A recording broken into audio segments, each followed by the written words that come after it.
Hi hello friends, Sangeeta क्रिएशन्समध्ये आज आपण पाहणार आहोत गोपीबाईचं कटिंग आणि स्टिचिंग कशा पद्धतीने करायचं ते. तर गोपीबाई बनवताना सगळ्यात आधी तुम्ही जर अस्तर लावून बनवणार असाल तर अस्तरवरती बाईचं परफेक्ट कटिंग करून घ्यायचं, किंवा जर अस्तर नसेल लावणार तर मग पेपरवरती परफेक्ट कटिंग करून घ्यायचं, म्हणजे मेजरमेंटसाठी बरं पडतं.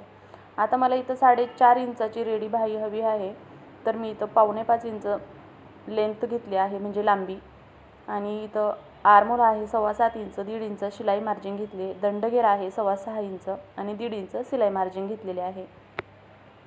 आता इथं डबल स्लीवचं कटिंग आहे, मी मार्किंग करून घेते. बऱ्याच वेळा उलटी सुलटी बाही जोडली जाते, असं होऊ नये म्हणून अशा पद्धतीने जर मार्किंग केलं तर आपल्याला इझिली कळतं की फ्रंट आर्मोल आणि बॅक आर्मोल कोणता आहे तो. तर आता ही जी स्लीव्ज आहे ती आपल्याला जे गोपीबाई बनवायची आहे त्यासाठी प्लेटची तोंड फ्रंट बाजूने पाहिजेत, म्हणून मी तुम्हाला समजवावं म्हणून अशा पद्धतीने मार्किंग करून दाखवते. अशा पद्धतीने जर मार्किंग केलं तर बॅक आर्मोल बॅक साईडलाच येतं आणि फ्रंट आर्मोल फ्रंट साईडलाच येतं. नवीन मैत्रिणींचं हे कन्फ्युजन बऱ्याच वेळा होतं, म्हणून मी नवीन मैत्रिणींसाठी हे सांगते. तर आता मी इथं गोपीबाई बनवण्यासाठी हे जे कापड घेतलेलं आहे, हे ब्लाऊज पीसपेक्षा मी साडीचं कापड थोडंसं वापरलेलं आहे स्लीव्जसाठी. तर आता स्लीव्ज बनवण्यासाठी जे कापड आहे ते मात्र डबल घ्यावं लागतं, कारण आपण प्लेट्स टाकत असतो.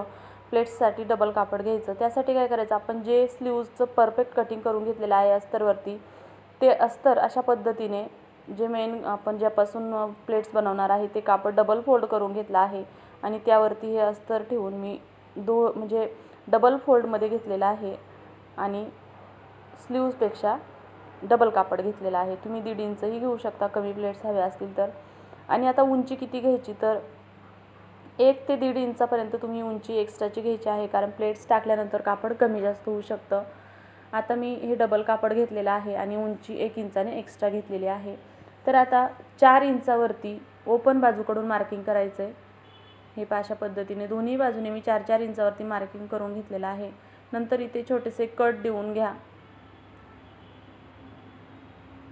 आता हे कापड जरा सिल्क असल्यामुळे थोडासा प्रॉब्लेम होतो आहे, कॉटन असेल तर इझिली होतं. तर आता मी इथं कट्स देऊन घेतलेले आहे. आता हे जे कापड आहे हे ओपन करून घ्यायचं आहे पूर्ण, कारण आपल्याला इथं प्लेट्स टाकायच्यात.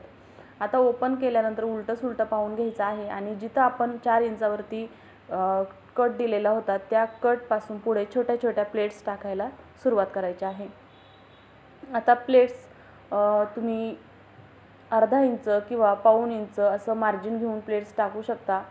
हे अशा पद्धतीने मी जवळजवळ इथे अर्धा इंचाच्या अशा व्यवस्थित एकसारख्या प्लेट्स टाकून घेतलेल्या आहेत. आता या प्लेट्स पण जिथपर्यंत आपण मार्किंग केलेलं होतं 4 इंचाचं, तिथं कट दिला होता तिथपर्यंतच घ्यायचं आहे, नाहीतर स्लीव्ज कमी पडू शकते. आता एका बाजूने प्लेट टाकून झाल्यानंतर मी स्लीव्ज ठेवून पाहिलेली आहे, तर मापात आहे. आता दुसऱ्या बाजूनही सेम तशाच प्लेट्स टाकून घ्यायच्या आहेत. त्याच प्लेटचे तोंड त्याच बाजूने एकाच दिशेने ठेवायचे आहेत. आणि तुम्हाला जर खूप सारा जास्तीचा पफ हवा असेल स्लीव्जला तर मात्र विरुद्ध दिशेने प्लेटची तोंडं टाकली तरी चालतात. पण गोपीबाईसाठी असेच एका बाजूनेच प्लेटची तोंडं टाकायची आहेत आणि जिथपर्यंत आपण मार्किंग केलेलं होतं तिथपर्यंत प्लेट्स टाकून घेतलेल्या आहेत. आता मी स्लीव्ज यावर आता आपण स्लीव्ज जो मेन कटिंग केलेलं आहे ती घेऊया. आता इथं आपण आधी पाहायचं आहे की फ्रंट साईड आणि बॅक साईड कोणती आहे आर्मोलची, कारण आपल्याला प्लेट्सची तोंड फ्रंट बाजूने ठेवायची आहेत. आता ही आहे आपली फ्रंट बाजू, तिथे मार्किंग करून घ्यायचं आहे आणि स्लीव्ज चेक करायची आहे. आता फ्रंट बाजू आहे आणि प्लेट्सची तोंड इथे पहा, बरोबर प्लेट्सची तोंड फ्रंट बाजूकडून होतं ना, अशा पद्धतीने स्लीव्ज मी ठेवून घेतलेले आहे. आता ही स्लीव्ज व्यवस्थित ठेवून घ्यायची. हवं तर तुम्ही पिन वगैरे लावून घेऊ शकता, पण आता मी इथं पिन न लावता अशा पद्धतीने व्यवस्थित सेटिंग करून मग व्यवस्थित स्लीव्ज ठेवून घ्यायची आणि चारही बाजूने शिलाई मारून घ्यायची आहे. हे अशा पद्धतीने स्लीवच्या चारही बाजूने शिलाई मारून घ्यायची आणि जे काही एक्स्ट्राचं कापड असेल तेही कटिंग करून घ्यायचं आहे. प्लेट्सवरती शिलाई मारताना व्यवस्थित काळजीपूर्वक पाहायचं आहे की प्लेट्सची तोंड उलटी पडणार नाही, त्यामुळे सावकाश शिलाई मारायची आहे योग्य फिनिशिंगसह. आता एक्स्ट्राचं जे काही कापड आहे ते कटिंग करून घेतलं आहे. आता इथं आपण ही स्लीव्ज पाहू शकता. खालच्या बाजूने आपण पट्टी बनवणार आहे, त्यासाठी मी जो ब्लाऊजचा काठाचा भाग होता तो घेतलेला आहे. 2 पार्ट आहे, त्यामुळे 2 भाग मी वेगवेगळे करून घेतले. आता आपण जी पट्टी बनवणार आहोत त्यासाठी 2 ते 1.5 इंचाचं कापड वापरायचं आहे। तुम्हाला जेवढी पट्टीची लेंथ हवी आहे त्यानुसार तुम्ही वापरू शकता। आता हा जो स्लीवचा गोल्डन भाग आहे तुम्हाला अशा पद्धतीने पाहिजे, तर मी ह्या गोल्डन भागाच्या वरती अर्धा इंच कापड सोडलेलं आहे आणि बाजूने अर्धा इंच, म्हणजेच टोटल मी 1.5 ते पावणे 2 इंचाची अशी पट्टी बनवून घेतलेली आहे। ही कटिंग केलेलं आहे। आता एका बाजूने सुईच्या बाजूने अर्धा इंच कापड मी आधी दुमडून घेते, जेणेकरून पट्टी व्यवस्थित फिनिशिंग दिसेल। ब्लाऊजच्या स्लीवची योग्य फिनिशिंगसाठी मी आधी अर्धा इंच अशा पद्धतीने दुमडून घेते। एकदम ती सिल्वर कलरची जी प्लेट आहे ती वरच्या बाजूने आली पाहिजे म्हणून। तर आता अशा पद्धतीने ते तुम्ही पाहू शकता। आता ही पट्टी मी अशा पद्धतीने उलट्या बाजूने ठेवली आहे, आतल्या बाजूने, आणि मग त्याला आता आपण स्लीव जोडून घेणार आहे। तर आता स्लीव्ज मी त्या पट्टीवरती ठेवलेले आहे आणि इथं मी अर्धा इंचाचं पेक्षा म्हणजे अर्धा इंचापेक्षा कमी म्हणजेच 1/4 इंच मार्जिन्स वरती ही स्लीव्ज मी त्या पट्टीला जोडून घेते अशा पद्धतीने।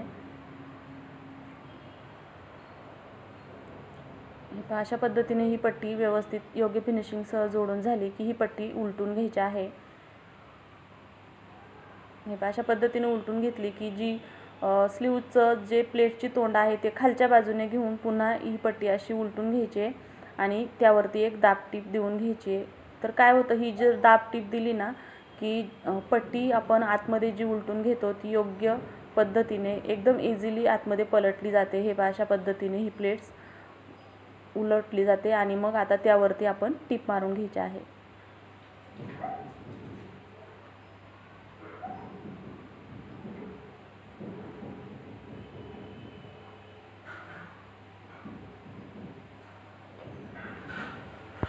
आता पट्टी जोडून झालेली आहे, त्यावरती आपण खालच्या बाजूने अजून एक शिलाई मारून घ्यायची आहे। तर अशा पद्धतीने स्लीवचं कटिंग आणि स्टिचिंग पूर्ण करून झालेलं आहे। तुम्हाला जर हा व्हिडिओ आवडला असेल तर व्हिडिओला लाईक करा, शेअर करा आणि चॅनलवर नवीन असाल तर चॅनलला सबस्क्राईब जरूर करा। आता ह्या स्लीवची फ्रंट बाजूलाच फ्रंट प्लेट आलेल्या आहेत। तर आता दुसरी स्लीव्ज आपण पाहूया, तीही मी स्टिचिंग करून घेतलेली आहे। तर दोन्ही स्लीव्ज आपण एकत्र पाहूयात। हे पहा, ह्या स्लीवची फ्रंट बाजू आणि या स्लीवची फ्रंट बाजू प्लेट्सची तोंड फ्रंट बाजूनेच आलेली आहेत। अशा पद्धतीने योग्य जर स्लीवचं कटिंग आणि स्टिचिंग केलं तर खूप छान अशी गोपीबाही तयार होते आणि दिसतेही छान। त्यामुळे अशा पद्धतीनेच कटिंग आणि स्टिचिंग करा आणि प्लेटची तोंड मात्र फ्रंट बाजूलाच ठेवा। तर चला, पूर्ण व्हिडिओ पाहिल्याबद्दल धन्यवाद आणि सर्वांना श्री स्वामी समर्थ। चॅनलला सबस्क्राईब जरूर करा।